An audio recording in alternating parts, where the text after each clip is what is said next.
Once we've created a curriculum roadmap, we can create design documents for each course or program. This document contains a lot of information.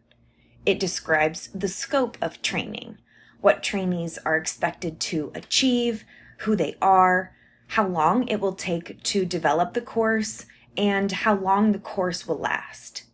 This document also explains the delivery of content, including what will be covered, how it will be covered, and how much time will be dedicated to each component, and any special considerations that trainers should make when delivering the instruction.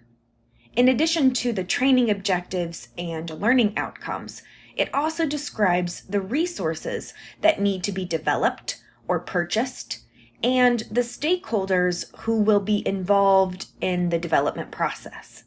Trainers, instructional designers, and managers, for example. The topical outline includes all the topics that the training will cover and the order in which they will be taught.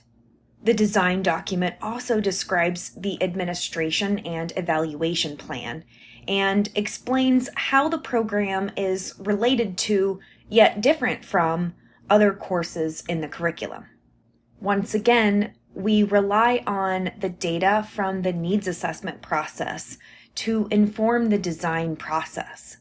Design documents can be used to guide the development of lesson plans and other materials, and to explain the training to other stakeholders.